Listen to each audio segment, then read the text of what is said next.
السلام عليكم ورحمة الله وبركاته.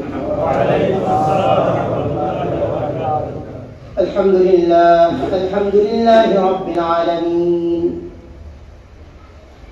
الحمد لله الذي هدانا لهذا وما كنا لنهتدي لولا أن هدانا الله. الحمد لله الذي فضلنا على كثير من عباده المؤمنين. الحمد لله على كل حال. يا ربي لك الحمد كما ينبغي لجلال وجهك ولعظيم سلطانك. ونعوذ بالله من شرور أنفسنا ومن سيئات أعمالنا. من يهده الله فلا مضل له ومن يضلله فلا هادي له. وأشهد أن لا إله إلا الله وحده لا شريك له. وأشهد أن محمدا عبده ورسوله أرسله بالحق بشيرا ونذيرا وداعيا إلى الله بإذنه وسراجا منيرا. أما بعد فقد قال الله سبحانه وتعالى في كلامه المجيد والفرقان الحميد. أعوذ بالله من الشيطان الرجيم. بسم الله الرحمن الرحيم. فاعلم أنه لا إله إلا الله واستغفر لذنبك وللمؤمنين والمؤمنات والله يعلم متقلبكم ومثواكم. وقال رسول الله صلى الله عليه وسلم بلغوا عني ولو آية أو كما قال النبي صلى الله عليه وسلم آمنت بالله صدق الله مولانا العظيم وصدق رسوله النبي الكريم ونحن على ذلك لمن الشاهدين والشاكرين والحمد لله رب العالمين. اللهم صل على محمد وعلى آل محمد كما صليت على إبراهيم وعلى آل إبراهيم إنك حميد مجيد. اللهم بارك على محمد وعلى آل محمد كما باركت على إبراهيم وعلى آل إبراهيم إنك حميد مجيد. আলহামদুলিল্লাহ, সকল প্রশংসা সে মহান রব্বুল আলামিনের আলিশান দরবারে, যিনি আমাদেরকে না চাইতে ঈমানের মতো, ইসলামের মতো, কোরআনের মতো নিয়ামত দিয়ে সম্মানিত করেছেন। সেই মহান রবের আলিশান দরবারে কালিমাতুশ শুকর আদায় করি আলহামদুলিল্লাহ। মুহতারাম হাজিরিন, আমরা ধারাবাহিকভাবে ঈমান সম্পর্কিত, ইসলাম সম্পর্কিত, তাকওয়া সম্পর্কিত বিষয়গুলো নিয়ে আলোচনা করে আসছিলাম। ঈমান সম্পর্কিত বিষয়গুলোর ধারাবাহিকতায় গত জুমাতে আমরা আরেকটা বিষয় আমাদের সামনে এসেছে। একজন খতিবের জন্য, একজন আলেমের জন্য সময় উপযোগী কথাগুলো বলা, সময়ের প্রেক্ষাপট অনুযায়ী, সময়ের চাহিদা অনুযায়ী একজন আলেমের জন্য কথা বলা, এটাও শরীয়ত একজন আলেমকে নির্দেশ করে। সময়ের প্রেক্ষাপট অনুযায়ী কথা বলা, এটাও শরিয়া আমাদেরকে দিক নির্দেশনা দেয়। শীতের দিনে গরমের ওয়াজ, গরমের দিনে শীতের ওয়াজ, ইসলাম এগুলো চায় না। গরমের দিনে ওয়াজ গরমেরই করতে হবে, শীতের দিনের ওয়াজ কথা বলে না। শীতের দিনের ওয়াজ গরমের দিনে করে কোনো ফায়দা নেই। শীতের দিনের ওয়াজ যদি আমরা বলি যে এখন রাত ছোট, রাতে আমল কম করতে পারবেন আপনারা, এই একটা কইরা নিয়ে মানুষজন পিটাইব না? পিটাইব না। শীতের দিন কি রাত ছোট না রাত সবচেয়ে বড়? তাহলে এখন ওয়াজ করতে হবে শীতের দিন রাত বড়, সবাই তাহাজ্জুদ করবে। গরমের দিন ভাই রাত ছোট, তাহাজ্জুদ করতে না পারলেও ফজরের পরে ইশরাকটা কেউ বাদ দিবেন না। এটা হচ্ছে সময় উপযোগী ওয়াজ। কি উপযোগী ওয়াজ? সময় উপযোগী ওয়াজ। মাহফিলে গিয়ে বেশিরভাগ মাহফিল বলে যে হযরত আসমানের উপরে জমিনের নিচের কথা বলবেন আপনি, কারণ এই জমিনের উপরের কথা বললে খুব ফিতনা ফাসাদ লেগে যায়, ভেজাল হয়, প্রশাসন ঝামেলা করে, দলীয় সরকারি লোকজন ঝামেলা করে, এই ঝামেলা করে, ওই ঝামেলা করে। আসমানের উপরে আর জমিনের নিচের কথা বলবেন। আমি জানি যে এদের সাথে কথা বলে লাভ নেই। আমি এই জন্য আমার আদত হচ্ছে যে যেটা বলে হ্যাঁ হ্যাঁ ঠিক আছে ইনশাআল্লাহ, ঠিক আছে ইনশাআল্লাহ। আপনি যা বলছেন ঠিক আছে, আমি যা বলবো এটাও ঠিক আছে। কথা বলেন আমি যা বলবো এটা ঠিক আছে। আপনি বলছেন আমাকে শীতের দিনে গরমের ওয়াজ করতে, গরমের দিনে শীতের ওয়াজ। আর আমার আল্লাহ আমার বলছে শীতের দিনে শীতের ওয়াজ, গরমের দিনে গরমের ওয়াজ।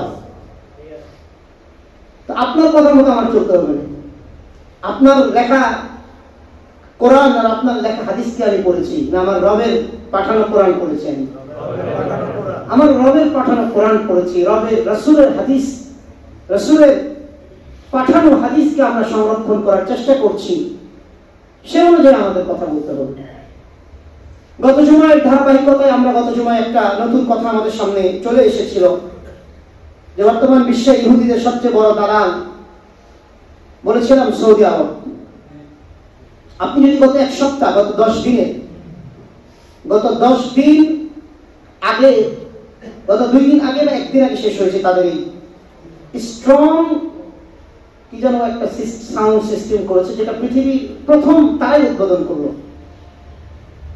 সৌদি আরবের 1400 বছরের ইতিহাসে সৌদি আরবে কখনো মেয়েদের অর্ধ উলঙ্গ, পূর্ণ উলঙ্গ কোনো নাচ এরকম ভাবে সৌদি আরবে হয় নাই। গত 10 দিন থেকে যেটা হচ্ছে, গতকালকে শেষ হয়েছে। আলহামদুলিল্লাহ। গতকালকে এক রিপোর্টে দেখলাম 7,32,100 জন মানুষ, সৌদি আরবের ইতিহাসে 7 লক্ষ, শুধু হজ ছাড়া সৌদি আরবের আরাবিয়ান কোন জায়গাতে কোন অনুষ্ঠানে এতগুলো মানুষ একসাথে কখনো জমায়েত হয়। 7,32,100 সামথিং মানুষ সেই উলঙ্গ আর অর্ধ উলঙ্গ নাচ দেখার জন্য তারা কি করেছে, জমায়েত হয়েছে। আরো কষ্টের বিষয় যেটা যেটা সবচেয়ে কষ্ট লেগেছে, তাদের যে এই নৃত্য নাচের যে মঞ্চ করেছে, এই মঞ্চের মধ্যে তাদের কালিমা খচিত পতাকাটাও ছিল। আমার কাছে ছবি আছে আমার মোবাইলে। মঞ্চের মধ্যে কালিমা খচিত পতাকাটা লা ইলাহা ইল্লাল্লাহু মুহাম্মাদুর রাসূলুল্লাহ এটা ছিল সেখানে। কেউ যদি বিসমিল্লাহ বলে মদ খায়, ওর ঈমান থাকবে না, চলে যাবে। কেউ যদি বিসমিল্লাহ বলে টিভি সার, ঈমান থাকবে না, চলে যাবে। বিসমিল্লাহ আল্লাহর নাম নিয়ে কেউ হারাম কাজ করলে ঈমান থাকবে না, চলে যাবে। এই হারামখোরদের ব্যাপারে, এই মুশরিকদের ব্যাপারে, যারা আল্লাহর নামের সাথে শিরক করছে, আল্লাহর নাম নিয়ে দুনিয়ার সমস্ত হারাম কাজগুলো করছে, এদের ব্যাপারে রিয়াদখোর আহলে হাদিস বলেন।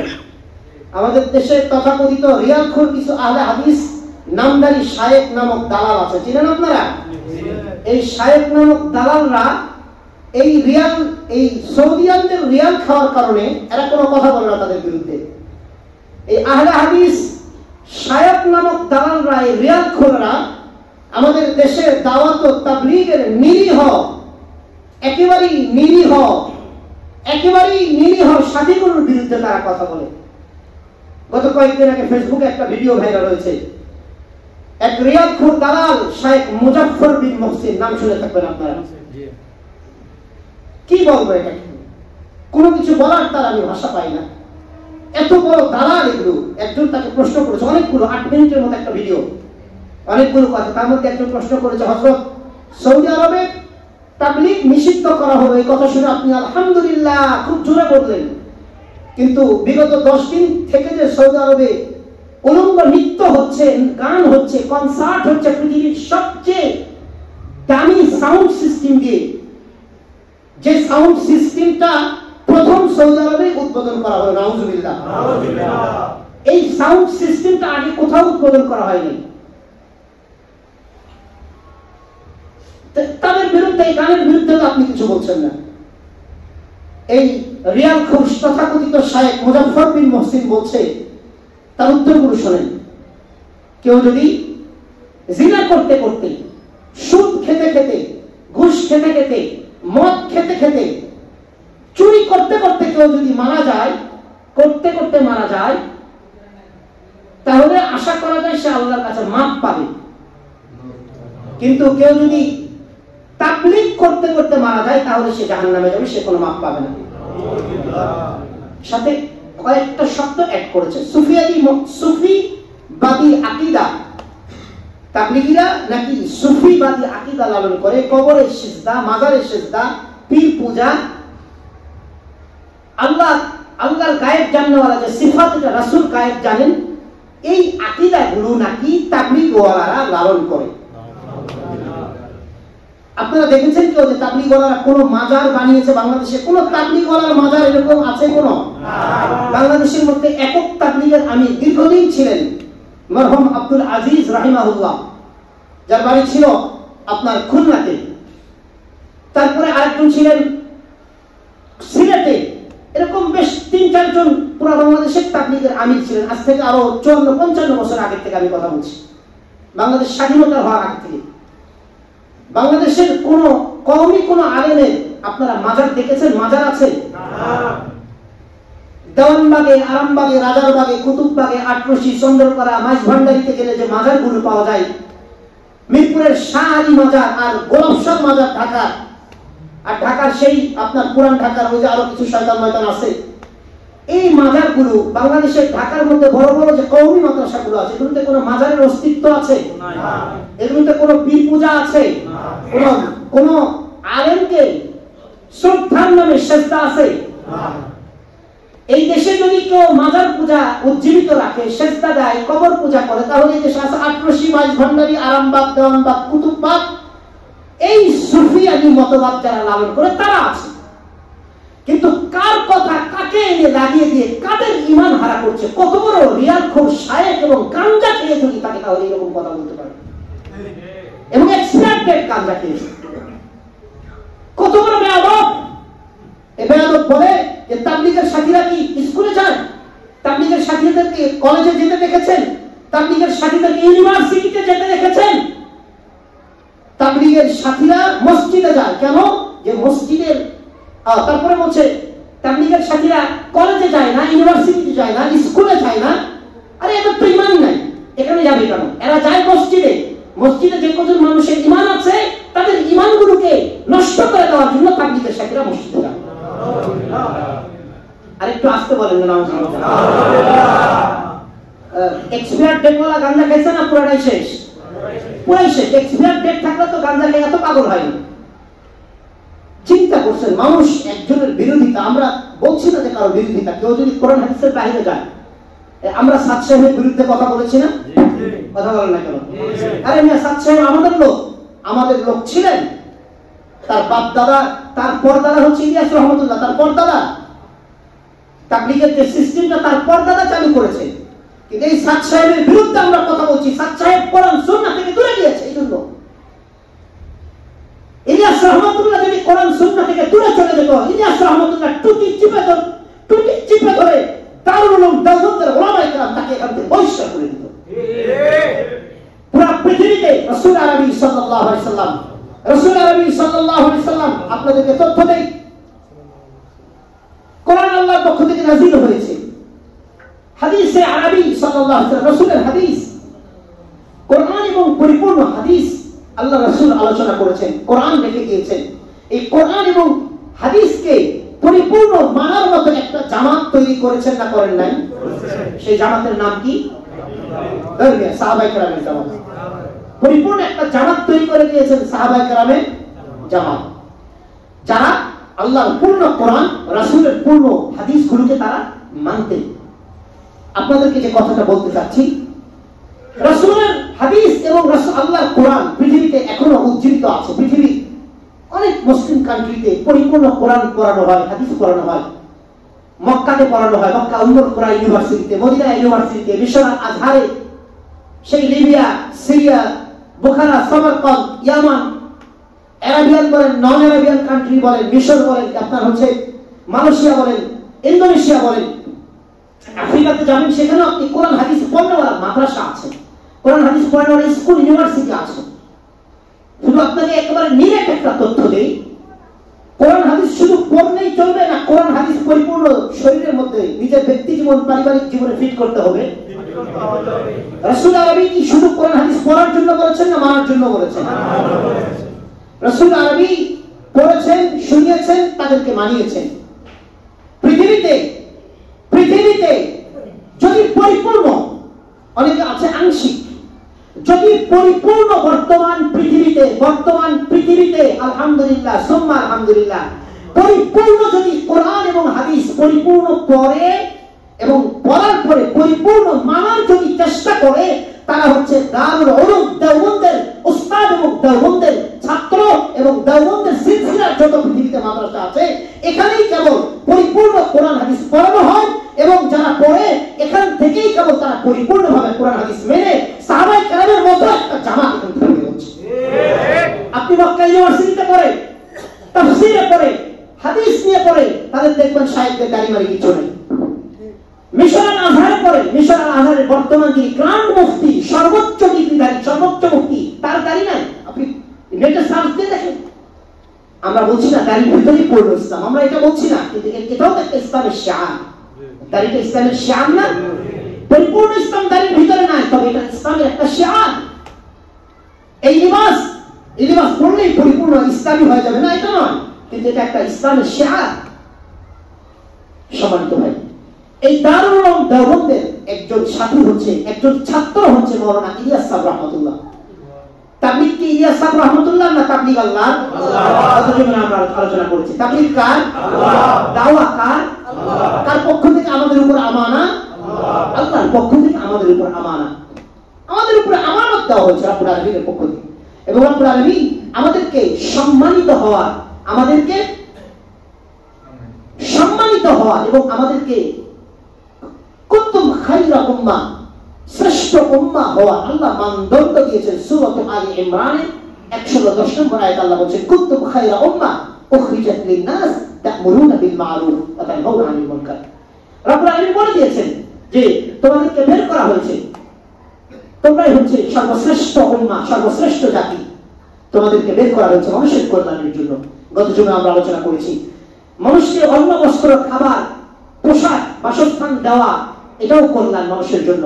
তবে এই কল্যাণটা আগে একজন মানুষকে হেদায়েত করার চেষ্টা করা, একজন মানুষকে আল্লাহ বলা, মানুষকে আল্লাহর পথে, আল্লাহর পথ চিনিয়ে দেওয়া, এটা মানুষের জন্য সবচেয়ে বড় কল্যাণ। সম্মানিত ভাই, ইলিয়াস সাহেব রাহমাতুল্লাহ এই সিস্টেমের প্রবর্তক, যে ভাই ঘরের ভিতর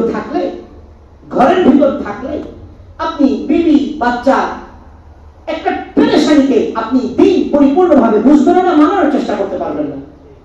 কতটুকু আপনারা করেন এটা নিজে বুঝেন না, নিজেরা বোঝেন না। আপনি ঘরে থেকে কত বড় আলেম হয়ে গেছেন আপনি এটা বোঝেন না। আপনি কতটুকু আলেম হয়েছেন আপনি বলেন, ঘরের মধ্যে থেকে আপনি কতটুকু জাননেওয়ালা হয়েছেন। নামাজ নষ্ট হচ্ছে 19টা কারণ, দাঁড় করাই দিলে তো কয়জন বলতে পারবে আল্লাহ পাকে ভালো জানে, কিন্তু আমি তাবলীগের সাথীরা দাঁড় করাই দিলে তাবলীগের সাথী বলতে পারবো। কেন এটা হয়েছে? উনি ঘর থেকে বেরিয়েছে, এজন্য আল্লাহ তাকে সুযোগ করে দিয়েছে। আল্লাহ ঘরে মসজিদে ছিল, আল্লাহ সুযোগ করে দিয়েছে। আরে আপনি যদি বলেন না আমি পারবো ঘর থেকে, আপনি মিথ্যা বলছেন, আপনি ঘরে থেকে সবকিছু পারবেন না, তিনি পরিপূর্ণ শিখতে পারবেন না আপনি ঘরে থেকে। তাহলে আপনার চেয়ে আমার চেয়ে বড় সাহাবী হযরত হানজালা রাদিয়াল্লাহু তাআলা আনহু, তিনি একদিন রাস্তা দিয়ে বের হয়েছে, বলছেন না ফাকা হানজালা, বুখারীর হাদিস, না ফাকা হানজালা মুনাফিক হয়ে গিয়েছে। আবু বকর রাদিয়াল্লাহু তাআলা বলেন, কি বলো হানজালা মুনাফিক হয়ে গিয়েছে? এত বড় সাহাবী তুমি মুনাফিক হয়ে গিয়েছো, এটা কেমন কথা বললে? হযরত হানজালা বললেন, না আবু বকর, আমি তো মনে হচ্ছে আমি মুনাফিক হয়ে গেছি। কিভাবে? যে দেখো, যখন আমরা রাসূলুল্লাহ সাল্লাল্লাহু আলাইহি ওয়াসাল্লামের দরবারে থাকি, তখন রাসূল আরবি আল্লাহর কথা, আখিরাতের কথা, কোরআনের কথা, হাদিসের কথা যখন বলে, আমাদের দিলটা কত নরম হয়ে যায়, আমাদের দিলটা কত আল্লাহমুখী হয়ে যায়, আখিরাতমুখী হয়ে যায়। দুনিয়াকে আমরা মনে চিনি না, জানি না, দুনিয়ার কথা বেমালুম ভুলে যায়। কিন্তু এই ব্যক্তি, আমি যখন ঘরে যাই, বিবির কথা শুনি, বাচ্চাদের কথা শুনি, তাদের সাথে হাসি তামাশা করি, তখন মনে হয় যে আমার আল্লাহও নাই, রাসূলও নাই, কেমন জানি আল্লাহ রাসূলের কথা আমি ভুলে যাই। তাহলে আমার মুনাফিক কাকে কাকে বলে? যার বাহিরে একরকম ভিতরে একরকম। তাহলে আমি তো রাসূলের দরবারে থাকলে আমার পরিস্থিতি একরকম দাঁড়ায়, ঘরে গেলে আমার পরিস্থিতি আরেক রকম দাঁড়ায়, তাহলে তুমি মুনাফিক হয়ে গিয়েছো আমার মনে হচ্ছে। আবু বকর রাদিয়াল্লাহু তাআলা আনহু বলেন, আরে তুমি তো জটিল কথা মনে করে দিয়েছো, আমার তো সেম পরিস্থিতি হয়। দৌড়ে চলো, তাড়াতাড়ি চলো, রাসূলের কাছে সমাধান চাই। আসলে কি আমরা মুনাফিক হয়ে গেলাম কিনা? দুজন দৌড়ে গেছে, গিয়ে বলে, ইয়া রাসূলুল্লাহ, আমাদের তো হাওয়াতেই যখন আমরা বিবি বাচ্চার কাছে যাই তখন আমরা আল্লাহ রাসূলকে আপনার কাছে থাকলে যেভাবে স্মরণ হয় সেভাবে স্মরণ হয় না, এটাই স্বাভাবিক। রাসূল আরবি বললেন যে না, তোমরা আমার কাছে মসজিদে থাকার সময় যেভাবে আল্লাহ রাসূল আখিরাতের কথা স্মরণ হয়, আর এভাবে যদি অল টাইম তোমাদের স্মরণ হতো, এভাবে যদি ঘরেতে যাওয়ার পরেও তোমাদের স্মরণ হতো, তাহলে তো ডাইরেক্ট ফেরেশতারা এসে সশরীরে তোমাদের সাথে মুসাফা করতে। ফেরেশতারা তোমাদের ফেরেশতার সমতুল্য হয়ে যেত। সম্মানিত ভাই, এটা একজন মানুষের পক্ষে সম্ভব নয়। আল্লাহ তাআলা একজন মানুষের জন্য কি করেছেন? একজন মানুষের জন্য আপনার এটাকে কি বলে, দুই রকম পরিস্থিতি আল্লাহ তাআলা মানবকে সৃষ্টি করেছে যেভাবে। যদি এরকম না হতো তাহলে মানব প্রজনন বাড়তো না। বিবির কাছে গিয়ে যদি আল্লাহর কথাই খালি স্মরণ করতাম তাহলে বিবির হক আদায় করতে পারতাম? একজন সাহাবী ছেলে হযরতে আব্দুল্লাহ ইবনে আমর ইবনে আস গালিবান, উবাইদুল্লাহ নাম গালিবান, ওনার সন্তান বাবা বিয়ে করে দিয়েছেন। আব্দুল্লাহ ইবনে আমর ইবনে আস মিশর বিজেতা সাহাবী, বাবা বিয়ে করেছেন শখ করে। ছেলে একদিন যায়, 2 দিন যায়, 3 দিন যায়, 5 দিন যায়, 7 দিন চলে যায়। একদিন বৌমার চেহারা দেখে বৌমার মনটা খারাপ, তখন তার বিবিকে যে জিজ্ঞাসা করেছে, বৌমাকে বলো তো ছেলে কি হক আদায় করছে কিনা। তো জিজ্ঞাসা করছে, বৌমা বলছে না, আপনার ছেলে আমার কোনো হক আদায় করে না। তো কি করে, যে রাতের বেলা যখন আমি শুয়ে পড়ি সে ঘরের ভিতর গিয়ে নামাজ পড়তে শুরু করে দেয়, সারা রাত তাহাজ্জুদ করে কাটায়। রাসূল আরবির কাছে খবরটা দেওয়া হলো। রাসূল আরবি তাকে ডেকে বললেন যে দেখো, ওয়াল জাসাদিকা হাক্কুন, তোমার শরীরের উপরে, তোমার জন্য তোমার শরীরের একটা কি আছে, হক আছে। তোমার বিবির উপরে তোমার জন্য একটা হক, তোমার উপরে বিবির একটা হক আছে। আল্লাহ তাআলা এই বিবি বাচ্চা দিয়ে আমাদেরকে সামাজিকভাবে তৈরি করেছেন। তাদের হকগুলো আদায় করে আল্লাহর যে হক সেটা আদায় আগে করব, তারপরে বিবি বাচ্চার হক আদায় করব। এই হক আদায় করে আমরা আল্লাহকে স্মরণ করব, আল্লাহর দিকে রুজু হব, তাদের হক নষ্ট করে না। সম্মানিত ভাই, দাওয়াত ও তাবলীগের সাথীরা তো এটাই বলে যে ভাই আল্লাহর হকটা আগে আদায় করা শিখুন, একটু মসজিদে আসেন, একটু আপনি তাবলীগের সময় দেন। এখানে তো অন্য কিছু বলা হয় না। এই তাবলীগ ওয়ালারা কোনোদিন মাজার পূজা করতে বলেছে? তাবলীগ ওয়ালারা কাউকে সেজদা দিতে বলেছে? তাবলীগ ওয়ালারা কোনোদিন কারো কাছে কিছু চেয়েছে? তাহলে এই সমস্ত শায়েখ যারা তাবলীগের বিরুদ্ধে আজকে খুব খুশি, এই সমস্ত মানুষগুলো তো কোনোদিন রাস্তায় রাস্তায় গিয়ে মানুষের কাছে কোনোদিন বেনামাজিকে নামাজের কথা বলে নাই। এই মানুষগুলো তো কোনো রিকশাওয়ালাকে তার করিয়ে কালিমার কথা বলে নাই কোনোদিন। এই মানুষগুলো তো কোনোদিনও কোনো একজন দিন মজুর আর কোনোদিন মনে হয় না যে কোনো কামলার কাছে গিয়ে তাদেরকে আল্লাহর কথা, রাসূলের কথা, দ্বীনের কথা হাতে ধরে পায়ে ধরে তাদেরকে মসজিদে এনেছে। এই শায়েখরা কোনোদিনও তো মনে হয় করে নাই এগুলো। এই তাবলীগের শায়েখরা তো বলছে। আল্লাহ তাআলা এটাই তো কোরআনে বলেছেন, সূরাতু হামিদ আস-সাজদার মধ্যে 33 নম্বর আয়াতে বলেছেন, ওয়া মান আহসানু কাওলান মিম্মান দাআ ইলাল্লাহ ওয়া আমিলা সালিহান। সে ব্যক্তির কথার চেয়ে কার কথা উত্তম আছে যে আল্লাহ বলা মানুষকে আল্লাহর কথা স্মরণ করিয়ে দেয়, আল্লাহর পথ দেখিয়ে দেয়, আল্লাহকে চিনিয়ে দেয়। অকাল ইন্নানি মিনাল মুসলিমিন, শুধু চাপাবাজি করে না, আল্লাহর কথা বলে শেষ করে না, নিজেকে বলে ইন্নানি মিনাল মুসলিমিন, আমি একজন সাধারণ মুসলমান, আমি একজন মুসলমানদের অন্তর্ভুক্ত, আমি একজন কথা নিজেও আমল করে অন্যকেও বলে। এই শায়েখদের চাপা আছে, নিজেদের ভিতরে কোনো আমল নাই। এদের চাপা যদি না থাকতো তাহলে রিয়াদ পেত না সৌদি আরবে। এরা আজকে বাংলাদেশের সবচেয়ে বড় ফেতনাবাজ, সবচেয়ে বাংলাদেশের মধ্যে মানুষজনের মাঝে ডিভাইডেড তৈরি করছে। এই দেশের মানুষের হৃদয়ে যদি স্থান করে থাকে সেটা হচ্ছে কওমে উলামায়ে কেরাম। বছরের পর বছর নয়, যুগ থেকে যুগ, শত শত বছর থেকে এই উলামায়ে কেরাম এদেশের মাটি, মানুষ, এদেশের মানুষের দ্বারে দ্বারে গিয়ে মানুষকে দিক বোঝাবার চেষ্টা আর প্রয়াস চালিয়ে যাচ্ছে। সম্মানিত ভাই, এই জন্য বিভ্রান্ত হওয়ার আমাদের কোনো সুযোগ নেই। এরকম কত শয়তান আসবে, কত শয়তান বিভিন্ন সুরতে শয়তানরা আমাদেরকে ধোঁকা দিতে চেষ্টা করবে, কিন্তু আল্লাহ তাআলা এই শয়তানদের মুখোশ উন্মোচন করে দিবেন। আল্লাহর বিরোধী যারা তাদের মুখ উন্মোচন করে দিবেন, এতে কোনো সন্দেহ নেই। আমি আজকে আলোচনা করব তাবলীগওয়ালাদের অনেকে তাবলীগওয়ালাদের 6টি উসুল নিয়ে কথা বলে। এই বিষয়গুলো নিয়ে আমরা সামান্য কিছু আলোচনা করব, পরিপূর্ণ আলোচনা করতে পারবো না। তাবলীগওয়ালাদের 6টা উসুল আছে না, 6টা বিষয়ের ভিত্তিতে তারা দাওয়াত দেয়। কেউ জানেন এখানে? 1 নম্বর কি? দেখছেন কত মানুষ জানে? এই কালিমাটা মনে হয় ইসলামের 10 নম্বর শাখা। ইসলামের কয় নম্বর শাখা? ইসলামের কয় নম্বর শাখা? এই গাঞ্জাখোর শায়েখরা যারা প্রথম দাওয়াত দেয় কালিমা, আর এই গাঞ্জাখোর শায়েখরা যারা নাকি মুশরিক, মানুষকে শিরকের দিকে আহ্বান করে। নাউযুবিল্লাহ। যারা কালিমার দাওয়াত দিল তারা আবার কিভাবে মানুষকে শিরকের দিকে আহ্বান করতে পারে? দাওয়াতুত তাবলীগের প্রথম কাজ আল্লাহর রাসূল ইসলামের যে মূল বিধান 5টি, মূল ফরজ 5টি, এই 5টির প্রথমটা কি? কালিমা। কালিমা শাহাদাত, কালিমা তাইয়্যিবা। আর তারা কিভাবে মিথ্যাচার করারও একটা কি থাকে, মিথ্যাচার করারও একটা লিমিটেশন থাকে। চ্যালেঞ্জ দিলাম এরকম গাঞ্জাখোর সাহেবদেরকে, আমি আব্দুল কাহার ছোট মানুষ, আমি চ্যালেঞ্জ দিলাম, আসো তোমরা, কত হাদিস আছে, কত ইলম আছে, তোমরা আসো, তোমাদের সাথে কথা বলবো ইনশাআল্লাহ। আমাদের ভুল থাকলে আমাদেরকে দেখিয়ে দাও, আমাদের ভুল থাকলে আমাদেরকে দেখিয়ে দাও। আমরা কোথায় মাজার পূজা করেছি? আমরা সবসময় আমি মাজার পূজারীদের বিরুদ্ধে কথা বলি না? সবসময় আমরা শিরকের বিরুদ্ধে কথা বলি না? আরে ওলামায়ে হক্কানি, ওলামায়ে কওমির মতো শিরকের বিরুদ্ধে কারা কথা বলে? কারা কথা বলে দিছে? একজন মানুষ শিরক করলে তার কি থাকে? ফাউলাইকা হাবিতুত আমালুহু, তার সমস্ত আমলগুলো আল্লাহ বরবাদ করে দেয়, তার সমস্ত নেকগুলো ফেনিশ হয়ে যায়। আমরা সবসময় বলি শিরকের বিরুদ্ধে, আর তারা আমাদেরকে মুশরিক বানিয়ে দিতেছে। কত বড় বেয়াদব! দাওয়াতুত তাবলীগের 1 নম্বর উসুল, এটা তো ইসলামেরই উসুল, তারা তাদের একটা মূলনীতি বানিয়ে দিয়েছে। 1 নম্বর কি? 2 নম্বর ইসলামের 2 নম্বর বিধান কি? কি?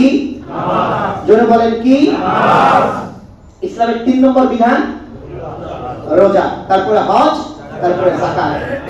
ইসলামের 3 নম্বর বিধান রোজা, সারা বছর 12 মাস না 1 মাস? হজ সবার জন্য না অল্প কিছু মানুষের জন্য? যাদের উপর হজ খরচ হবে অল্প কিছু মানুষ, 20% তো আসে না, 10% তো মুসলমানের মধ্যে আসে না।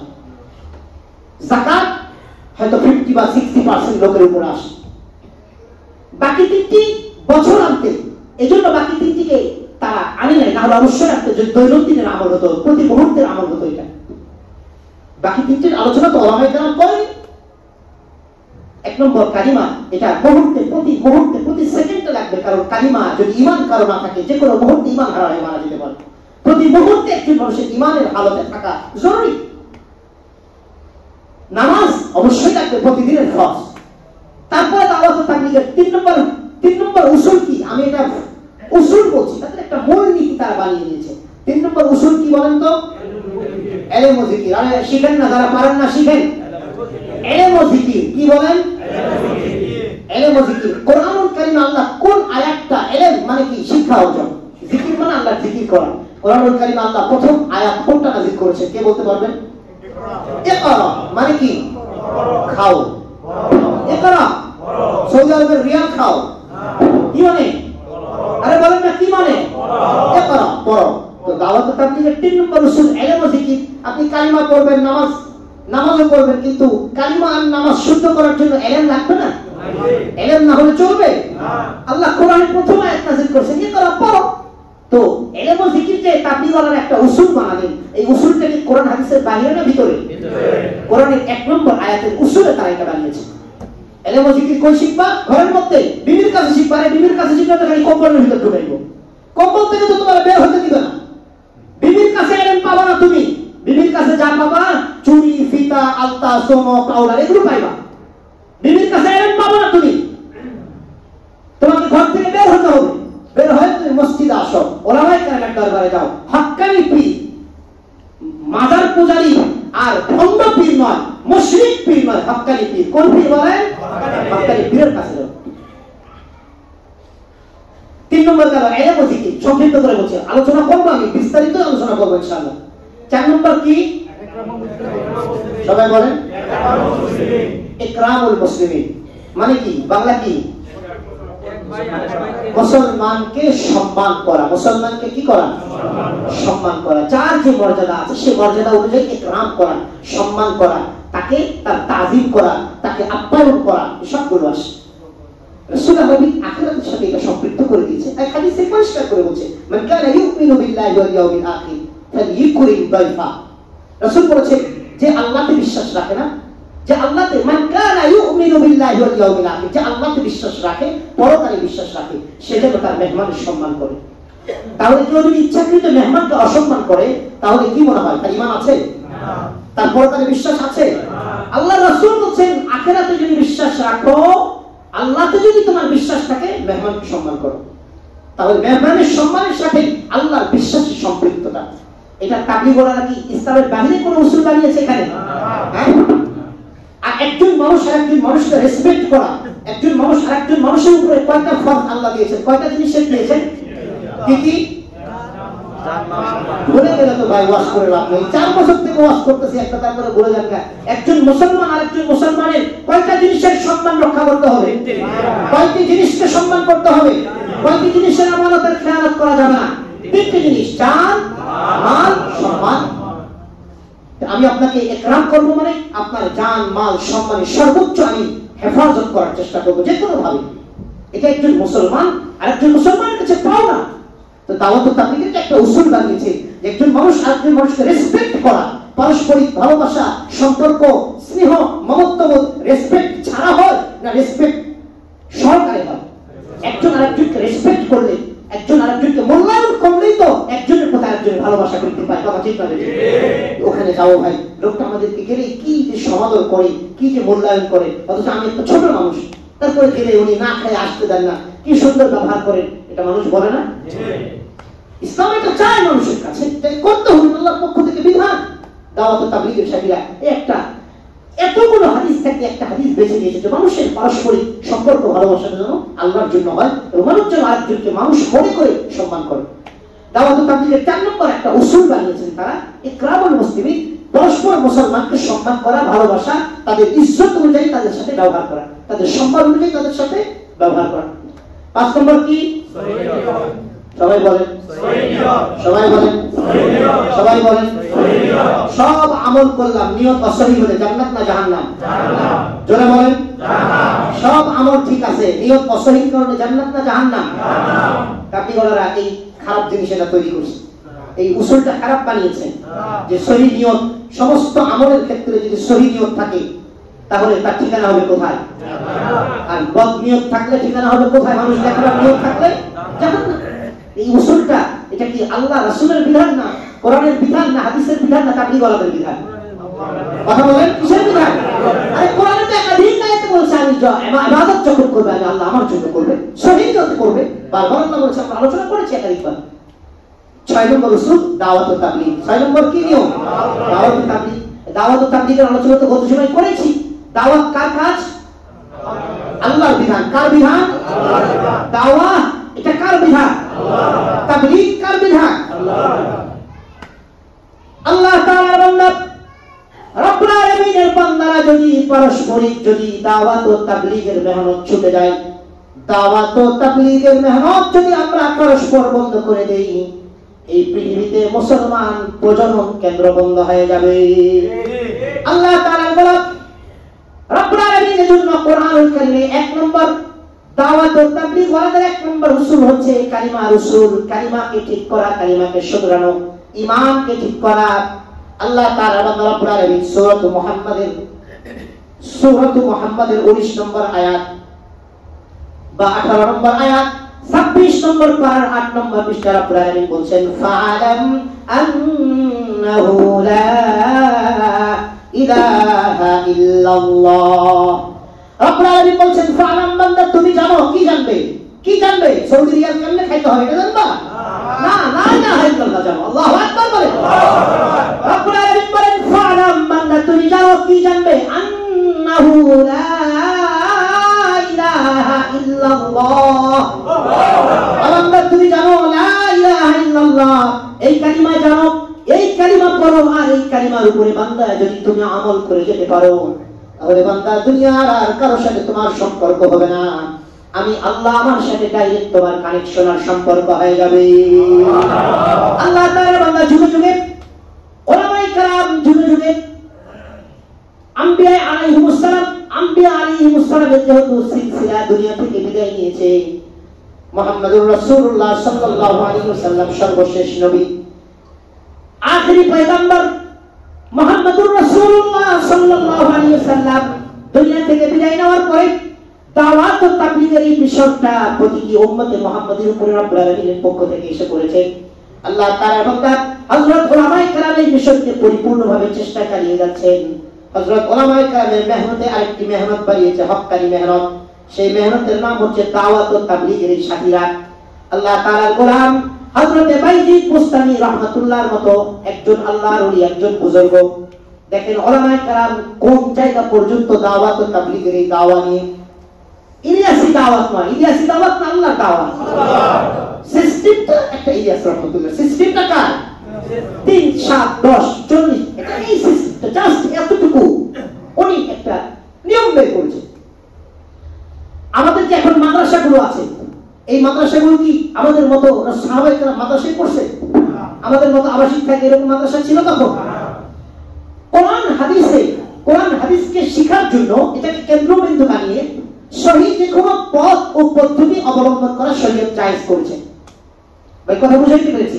সহিহ যে কোনো পথ, উল্টাপাল্টা পথ কিন্তু গ্রহণ করা, অসহিহ কোনো অসমর্থিত কোনো পথ গ্রহণ করা যাবে না। তাহলে কোরআন সুন্নাহকে আহরণের জন্য সহিহ কোনো পথ যদি আমরা গ্রহণ করি, সেটা আল্লাহর পক্ষ থেকে সাপোর্টেড। সাহাবায়ে কেরামকে আল্লাহর হাবিব সরকার দু জাহান নবী মুহাম্মদ আরবি সাল্লাল্লাহু আলাইহি ওয়াসাল্লাম মসজিদে নববীর এক সাইডে আসহাবুস সুফা প্রায় 80 জন সাহাবী ছিলেন, যাদেরকে নিরেটভাবে শুধু দ্বীন দিতেন, কোরআন সুন্নাহ শিখাতেন আল্লাহর হাবিব।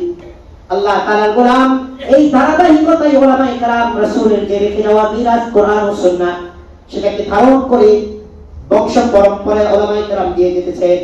এবং উলামায়ে কেরাম এরকম ভাবে হাজার হাজার মানুষের সামনে উলামায়ে কেরাম দ্বীনের আওয়াজকে বুলন্দ করছেন।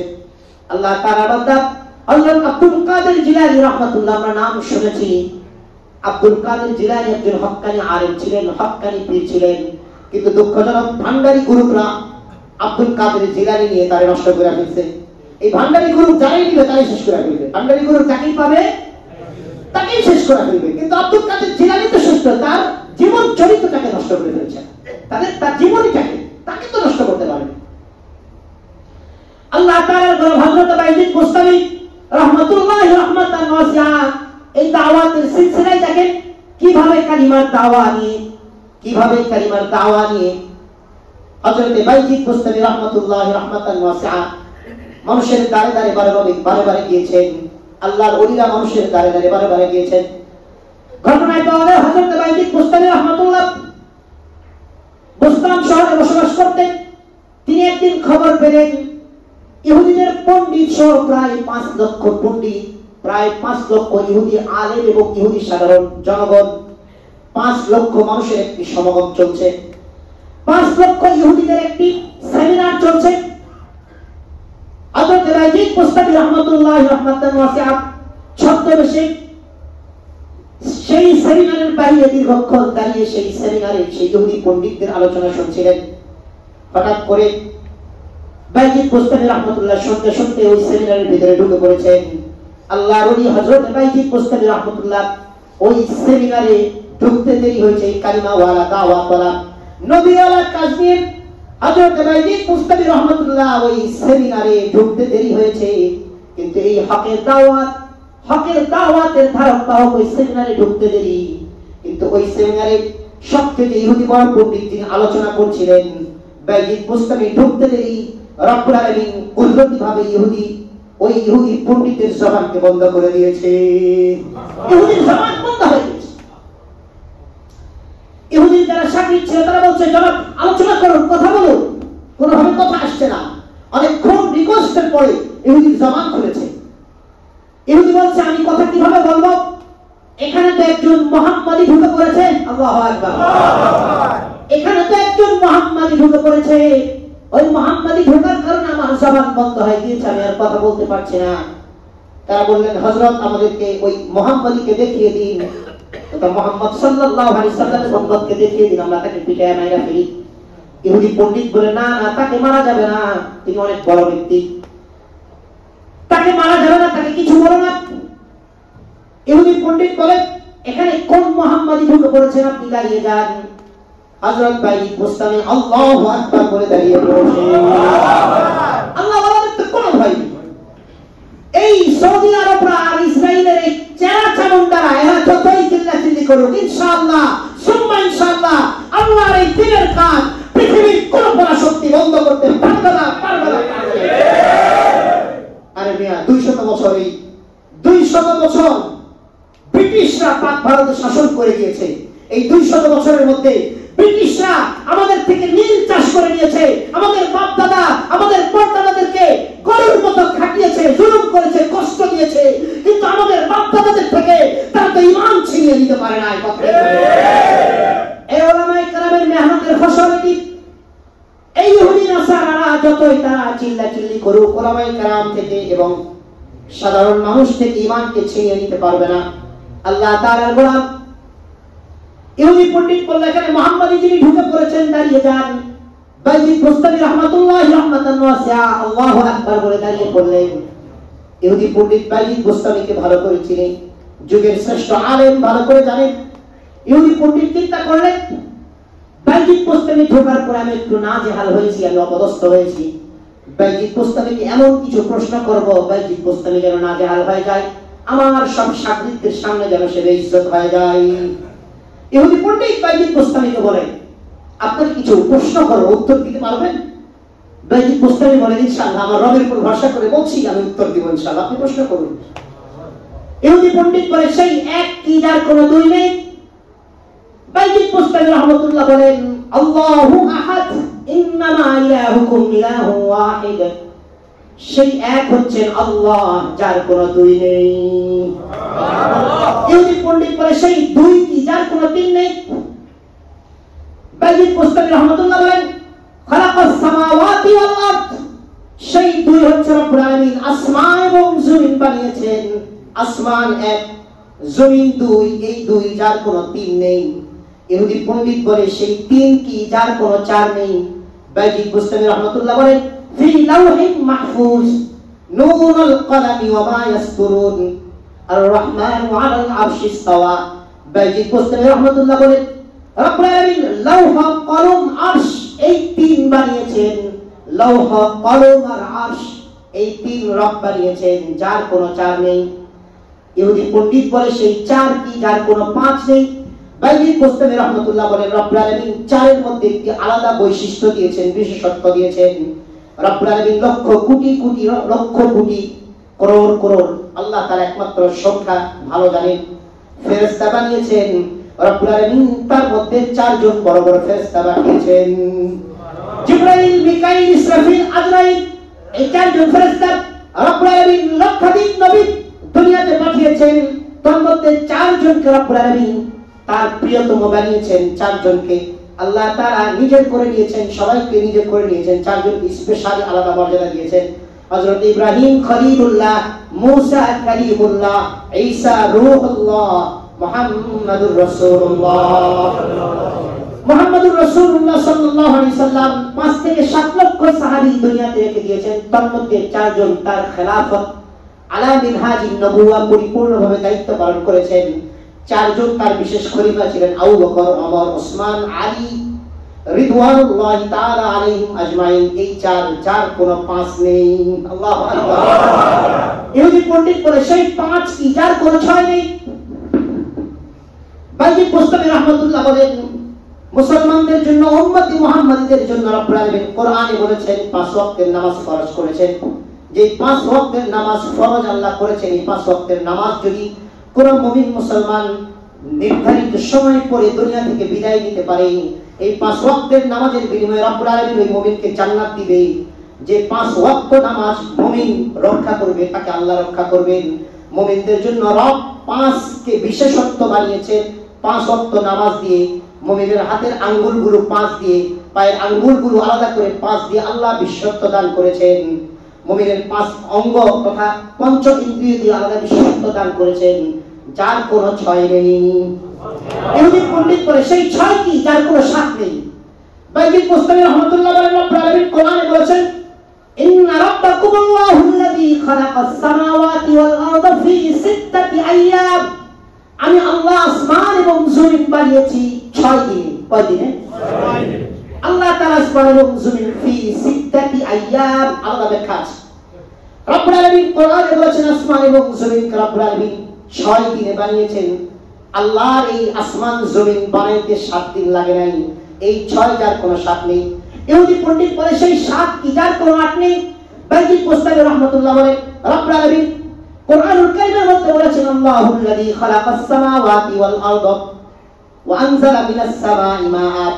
রব্বুল আলামিন কোরআনুল কারীমের মধ্যে বলেছেন খালাকাস সামাওয়াতি ওয়াল আরদা ফি, আল্লাহ তাআলা কোরআনুল কারীমের মধ্যে বলেছেন আমি আসমানকে 7 স্তরে বিন্যস্ত করেছি।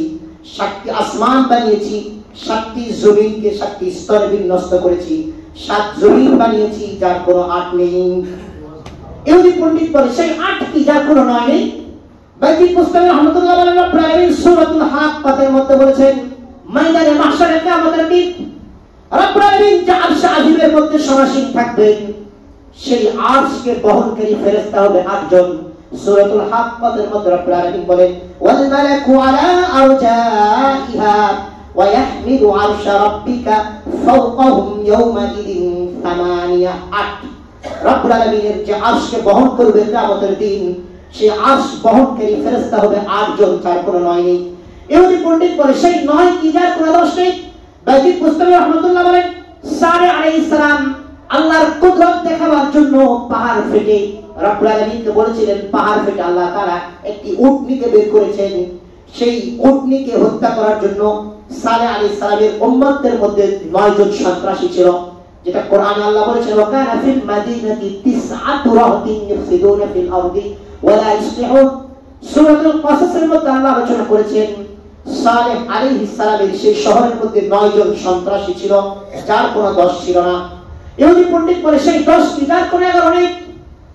হযরত বাইজিদ মুস্তামি রাহমাতুল্লাহ বলেন রব্বুল আলামিন কোরআনুল কারীমে মুমিনদের জন্য একটা ভালো কাজের বিনিময়ে রব্বুল আলামিন সর্বনিম্ন নেকি দিবেন 10। মান জাআ বিল হাসানাতি ফালাহু আশরু আমসালিহা। আল্লাহ বলেছেন একটা ভালো কাজের বিনিময়ে কমপক্ষে আমি 10টি নেকি দিব বান্দা। এই নেকি দিবেন আল্লাহ 10, যার কোনো 11 নেই, কমপক্ষে 10।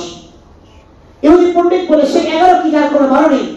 বাইজিদ মুস্তামি কোরআন থেকে বলছে ইউসুফ আলাইহিস সালাম আল্লাহ ফিল মানানি, ইউসুফ আলাইহিস সালাম তার বাবাকে বলছিলেন যে বাবা আমি 11টা তারকা রাআইতু আহাদা আশারা কাওকাবা, আমি 11টি তারকাকে আমাকে সিজদা করতে দেখেছি, যার কোনো 12 নেই। ইহুদি পণ্ডিত বলে সেই 12 কি যার কোনো 13 নেই। বাইজিদ মুস্তামি বলছেন ইন্না ইদ্দাতাশ শুহুরি ইনদাল্লাহি 12 শাহরা।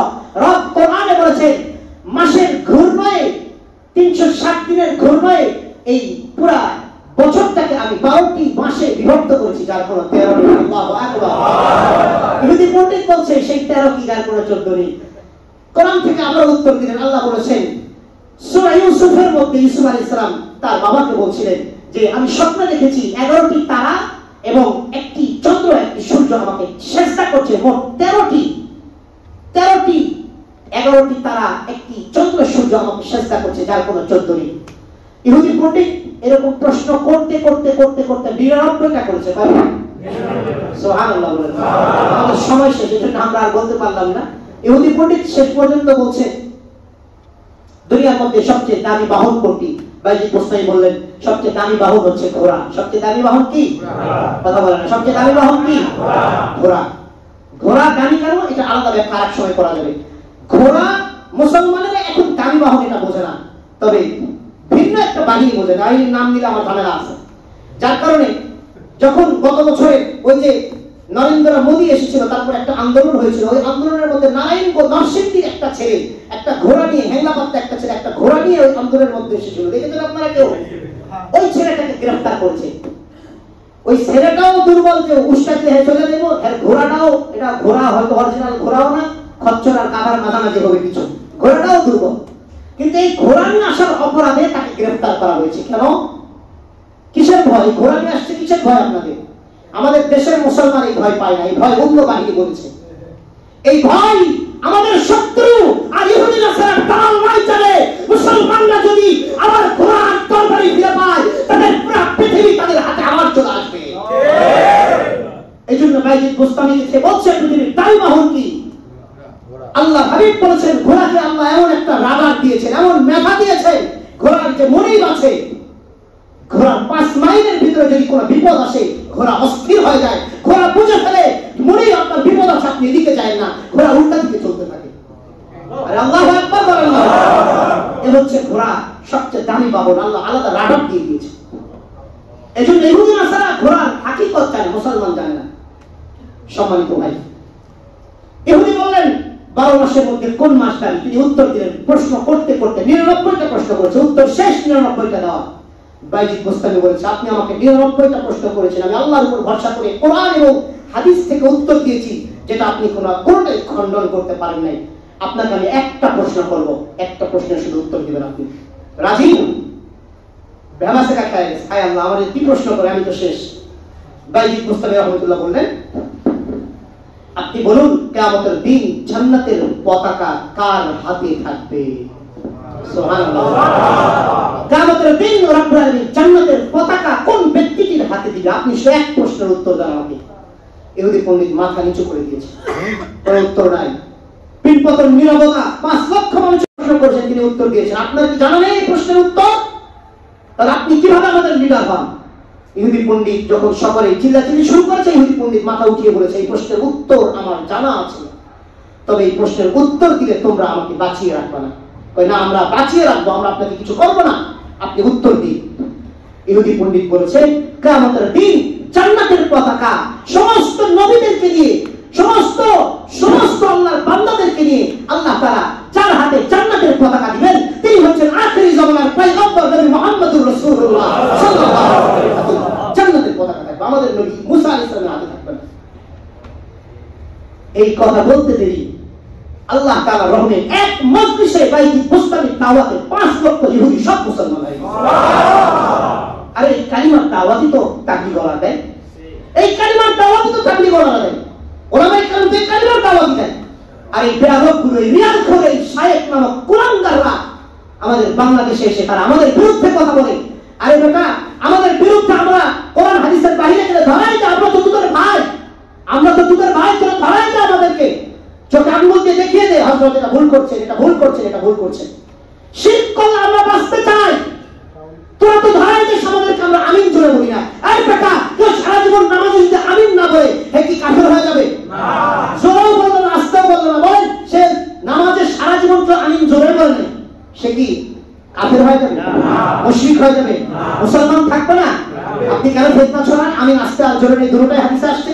হাত কোথায় পাতবে? হাত ছাইড়া দিবে না নাভির নিচে না বুকের উপরে? একাধিক 22টার মতো হাদিস আসছে। আপনি এগুলো নিয়ে খিসাখিসি করেন, আপনাদের মূল ইসলামের মূল স্পিরিট আপনাদের ভিতরে নেই। আপনারা আসুন, আমাদের সামনে বসুন, আমাদের ভুল থাকলে ধরিয়ে দিন কোরআন সুন্নাহ দিয়ে। সম্মানিত ভাই, আমরা ধারাবাহিকভাবে ঈমান সম্পর্কে তাবলীগরা মানুষজনকে দ্বীনের কথা বলে, ঈমানের কথা বলে, আমরা এ ব্যাপারে আলোচনা করবো ইনশাআল্লাহ। আল্লাহ পাক যদি তৌফিক দেন আগামী জুমাতে। আজকে এই পর্যন্তই থাক। তো আমরা বিভ্রান্ত হওয়ার কোনো সুযোগ নেই। আমরা কালিমা ছিল, এই কালিমার দাওয়াতে আমাদের এগিয়ে যেতে হবে এবং কালিমা নিয়ে আমাদেরকে বাঁচতে হবে, করতে হবে ইনশাআল্লাহ। সকলে তৈরি আছি তো ইনশাআল্লাহ? দাওয়াত ও তাবলীগের মেহনত করব তো ইনশাআল্লাহ? আমার আমল সহি করার জন্য কারা কারা আল্লাহর রাস্তায় বের হবে? হাত উঠান।